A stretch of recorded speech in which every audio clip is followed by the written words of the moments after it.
अस्सलामुअलैकुम, welcome to my channel. कैसे हैं आप सब लोग? अल्लाह का शुक्र है हम लोग बिल्कुल ठीक ठाक हैं। आप सब की दुआओं से अल्लाह ताला आपको जहां रखे खुश रखे, सेहत और तंदुरुस्ती के साथ, आमीन सुम आमीन। तो जी ये जो वीलॉग है मॉर्निंग से ही स्टार्ट हो रहा है। अच्छा, ये जो घी है ना, ये असली घी है और ये मैंने ऑनलाइन मंगाया था। तो बस मैं वो ही आपको दिखा रही थी कि कितना अच्छा आया है। इसका जार वगैरह बहुत अच्छा, मुझे बहुत ही अच्छा लगा और इसकी क्वालिटी भी माशाल्लाह से बहुत अच्छी थी। तो अक्सर ही मैंने पहले भी जो है वो एक दफ़ा जो है वो ऑनलाइन ही मैंने असली घी मंगाया है, और लेकिन अब की दफ़ा का जो ये था ना, ये मुझे ज़्यादा अच्छा लगा क्योंकि इसका एक तो इन्होंने भेजा बहुत अच्छी तरह था, और फिर ये जो थी वो जब मैंने इसको यूज़ किया ना तो ये मुझे अच्छा लगा। तो अगर आप लोगों को भी इसका ये ऑनलाइन मंगाना हो तो आप मुझे बताइएगा, मैं आपको बता दूंगी कि मैंने ये कहाँ से मंगाया है। तो जी बच्चों की आजकल छुट्टियां हुई हुई हैं, तो बच्चे जब घर पर होते हैं तो आपको पता है कि काम जो होता है वो डबल हुआ होता है। तो बस मेरा भी कुछ इसी तरह से कि कब सुबह होती है कब शाम होती है कुछ पता ही नहीं चलता है। अब जो है वो बच्चों के लिए मैंने कहा था पराठे बना लेती हूँ, और ये मैं जो हूँ इसके अंदर वही वाला असली घी यूज़ कर रही हूँ और पराठे बना के दे रही थी। मेरी यहाँ वलिया जो है वो इतने शौक़ से पराठा नहीं खाती हैं, लेकिन यूशा और इशल जो है वो मेरे घर में पराठा जो है वो बहुत शौक़ से खाते हैं। तो मैं उन्हीं दोनों के लिए जो थी वो पराठा बना रही थी, और इशल और यूशा जो है वो दोनों सोकर उठ चुके थे। तो मैंने उसी वक्त, जैसे ही वो उठे थे तो मैं उसी वक्त उन लोगों को पराठा बना के दे रही थी। आजकल बच्चों की छुट्टियां हैं ना, तो वो लोग फिर देर से सोते हैं तो देर से उठते हैं। मैंने भी कहा कि यार चलो ये सर्दियों की छुट्टियां तो वैसे भी छोटी सी होती हैं, तो बच्चे जो है वो ज़रा रिलैक्स कर लें। और मिड टर्म भी हो चुके हैं तो इतनी ज़्यादा कोई होमवर्क तो मिला नहीं है, पढ़ाई भी इनकी इतनी ज़्यादा इस वक्त हो नहीं रही है। तो बच्चे जो है उस वक्त बिल्कुल फ़न मस्ती में हैंगे। अभी बीच में जो है मौसम वैसे ही बहुत ज़्यादा ठंडा हो चुका है, तो बच्चे जो हैं वो अब इस दफ़ा सही की छुट्टियां अपनी एंजॉय कर रहे हैं। वरना तो ये होता है जैसे ही छुट्टियां ख़त्म होती हैं तो कराची में सर्दी शुरू होती है, लेकिन इस दफ़ा जो है वो शुक्र है खुदा का, सर्दियों में ही सर्दियों की छुट्टियां आई हैं, तो बच्चे जो हैं वो अपनी छुट्टियां आपकी एंजॉय कुछ ज़्यादा ही कर रहे हैं। अच्छा जी, आप लोग सोचेंगे कि यार ये पराठा तो इनका बड़ा ही अजीबो गरीब सा पराठा, इसके कोने तो फटे फटे से। तो जी मैंने अभी आटा गूंदा था और बच्चे आ गए थे, तो फिर मैंने फ़ौरन ही इन लोगों को पराठा बना के दे दिया था। तो जिसकी वजह से जो है वो आटे को टाइम नहीं मिला था ठहरने का, और वो फ़ौरन ही मैंने उनको बना दिया था। तो जी थोड़ा सा अवॉइड कर दीजिएगा इस पराठे को। लेकिन ये कि ये पराठा जो था वो बच्चों को मैंने इसलिए बना के दे दिया था क्योंकि मुझे कुछ और भी काम थे, तो मैं कही थी कि जल्दी से इन लोगों को नाश्ते से मैं फ़ारिग कर दूं ताकि उसके बाद पे मैं अपने दूसरे काम कर सकूं। तो इशल जो कह रही थी वो कह रही थी कि उनको हाफ़ फ्राई अंडा चाहिए, तो मैंने इशल को हाफ़ फ्राई अंडा बना के देना था। और यूशा जो थे वो मुझसे रोल मांग रहे थे क्योंकि यूशा को रोल और शामी कबाब बहुत ज़्यादा पसंद है। पराठा और शामी कबाब तो वो मोस्टली, अगर शामी कबाब होता है तो वो बहुत कम ही अंडा वगैरह लेते हैं, वो ज़्यादातर जो हैं वो फिर उसके अंदर जो है वो पक वगैरह लगवा के और वो रोल बना के और वो खाते हैं। तो बच्चों की अपनी अपनी चॉइस है। अच्छा, हमारियाँ मैं जैसा ही उठती हूँ ना तो मेरे साथ फ़ौरन ही वलिया उठ कर आ जाती हैं। वलिया मेरे बगैर बिल्कुल नहीं सोती हैं, मैं उठती हूँ वलिया उठ जाती हैं। हाँ, दोनों बड़े बच्चे जो हैं वो अपनी पूरी नींद करके उठते हैं, तो मैंने वलिया को अपने साथ ही नाश्ता करा दिया था, और अब जो था वो नाश्ता बस ये दोनों ही कर रहे थे इस वक्त।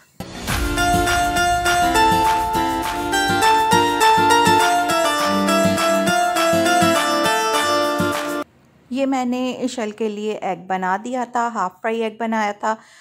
इशल और यूशा को ये होता है कि इनकी जर्दी बिल्कुल ना टूटे, तो मुझे बहुत एहतियात से बनाना पड़ता है। तो ये इशल नाश्ता करने बैठी थी, वलिया ने मेरे साथ नाश्ता किया तो था, लेकिन वो बस ऐसा ही नाश्ता करती हैं, 2 निवाले खाए फिर चली गई, भूख नहीं है, मुझे अच्छा नहीं लग रहा। तो फिर मैंने इनको जो थे वो थोड़े से टेंडर पॉप्स बना के दे दी। तो मैंने कहा था चलो बहन भाई के साथ बैठ के ना ये फिर भी कुछ खा लेगी, वरना तो ये बिल्कुल मुझे खाने में बहुत परेशान करती है वलिया ना। तो खैर अब ये लोग तीनों नाश्ता कर रहे थे और ये मैंने यूशा के लिए बना दिया था। इसके अंदर मैंने पक लगा के और शामी कबाब रख दिया था जो ये यूशा खाएंगे, और इशल जो थी वो अपना अंडा पराठा खा रही थी, और वलिया को मैंने जो थे वो टेंडर पॉप्स तल के दे दिए थे। तो बच्चे तीनों अपना नाश्ता एंजॉय कर रहे थे, बातें भी चल रही थी और एंजॉय भी हो रहा था। वेदर भी बड़ा चिल सा हुआ था तो मज़ा आ रहा था। ये अब लोग जो थी वो खेलने बैठ गई थी, लूडो वगैरह खेल रही थी, और मैं जो थी वो अपने काम में लग गई थी। मैंने बच्चों को नहला दिया था, बच्चे नहा धोकर जो थे वो अपना खेल रहे थे, और मुझे किचन का भी काम था और घर वर भी बहुत फैला हुआ था, तो वो सारा कुछ मैं समेट रही थी। बच्चों को खिला पिला के और नहला बच्चे नहा धो लेना तो फिर इतना कोई सुकून मिलता है, फिर मुझसे बड़े आराम से काम होता है, ताकि मैं बच्चों की तरफ से टेंशन फ्री हो जाती हूँ कि अब जो है इनके काम हो गए, अब ये लोग जो हैं वो अपने खेल में लग गए हैं। तो बस यही मैंने घर वर समेटना था, और आज मैंने सोचा था कि यार मैंने चने की दाल बनानी है, तो बस उसी की तैयारी थी।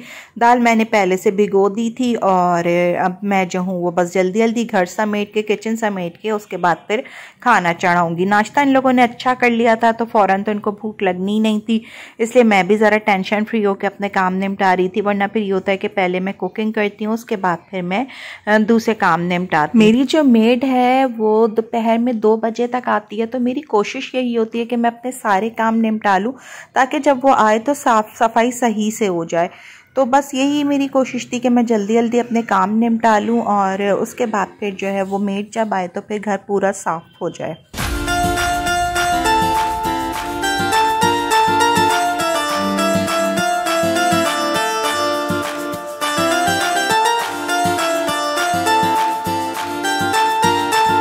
अब जो है वो मैं किचन में आ गई हूँ।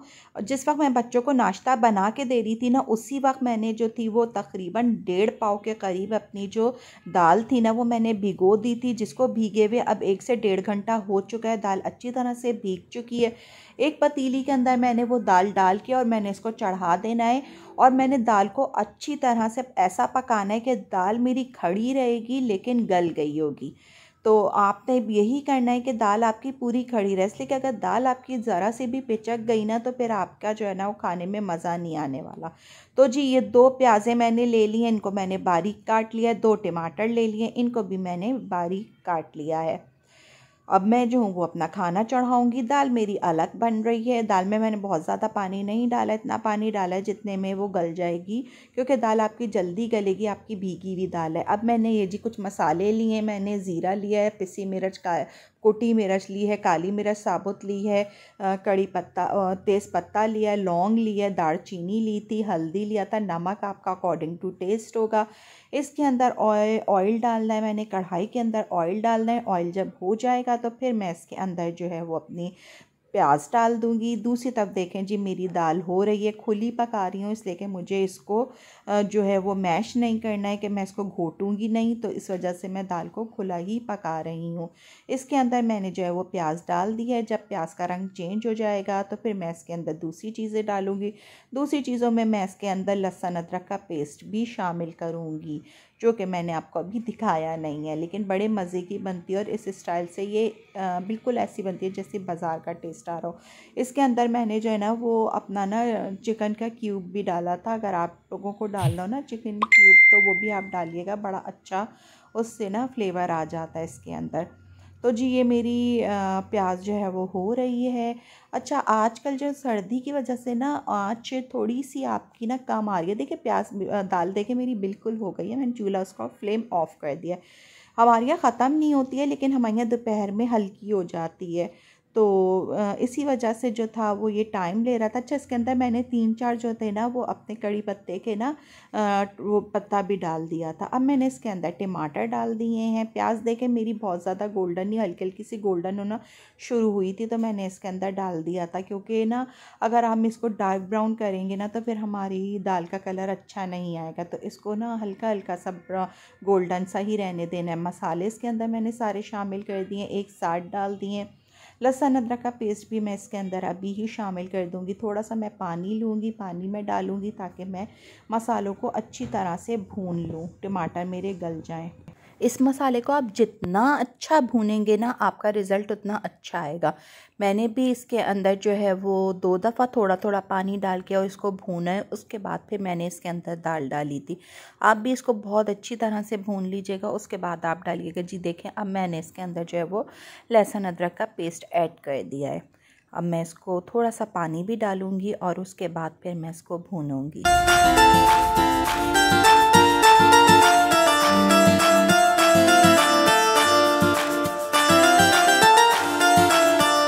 दाल जो होती है, अगर आप इस तरह की इस स्टाइल में बनाते हैं ना, तो ये पराठे के साथ भी बहुत अच्छी लगती है और रोटी के साथ भी। और मैंने बच्चों को जो था वो इसके साथ पराठा बना के दिया था और मैंने और खुरम ने इसके साथ रोटी खाई थी। तो ये बहुत मज़े की लगती है और बिल्कुल ढाबा स्टाइल में होती है, जैसे हम बाहर जाके खाते हैं ढाबे के ऊपर, उसी तरह का ये होता है। लेकिन आपके घर में बनी हुई होती है, आपकी आंखों के सामने, तो फिर आपको पता होता है कि आपने किस तरह से बनाई है। तो सारी चीज़ें कोशिश किया करें कि ऐसी अपने घर में ही बना के खाएं, ताकि आपको पता हो कि ये किस तरह से बनी हुई हैं चीज़ें ना। तो जी अब आप देखें जी, मैंने इसके अंदर पानी डाल दिया था और अब मैंने इसको थोड़ा ढक दिया था ताकि टमाटर मेरे सॉफ्ट हो जाए। एक मैंने चिकन का क्यूब ले ली थी और उसको मैंने इसके अंदर ऐड कर दिया था और इससे वो टेस्ट बहुत ज़्यादा मज़े का आता है। बिल्कुल ऐसा आता है जैसे बाज़ार की आप खा रहे हो ना। तो जी अब बस ये मेरा समझे तकरीबन मेरा मसाला जो है वो भुनने वाला है। और अब जो है वो मैं इसके अंदर जो है, देखिए मैंने थोड़ा पानी और डाला। अब ये भुन रहा था ना, मैंने इसमें और पानी डाल दिया। थोड़ा सा और मैं इसको भूनूंगी। इसी तरह से मैंने 2 दफ़ा नहीं, पहले ही थोड़ा पानी डाला था, थोड़ा पानी अभी डाला है। फिर मैं इसको ढक दूँ और फिर इसको इसके जब टमाटर सॉफ्ट हो जाएंगे तब मैं उसके बाद इसके अंदर जाकर अपनी जो है ना वो दाल डाल दूँगी। आजकल तो सर्दी है ना, तो सर्दियों में जो है वो हर चीज़ ही मज़े की लग रही होती है। गर्मियों में होता है कि आपको बहुत सारी चीज़ें जो होती है गर्मी की वजह से अच्छी नहीं लग रही होती, लेकिन सर्दी का मौसम ऐसा होता है कि सब्ज़ी गोश्त हर चीज़ आपको इसमें मज़ा आ रहा होता है। यानी खाने का मज़ा जो है ना वो आपको सर्दियों में ही है। जी मैंने दाल इसके अंदर ऐड कर दी है। अब मैं इसको थोड़ी देर ढक के पकाऊँगी, क्योंकि दाल में मैंने कुछ भी नहीं डाला था, नमक भी नहीं पड़ा हुआ था मेरी दाल के अंदर। तो मैं इसको ढक दूँगी ताकि दाल के अंदर जो है ना वो सारे मसालों का जो है ना फ्लेवर आ जाए।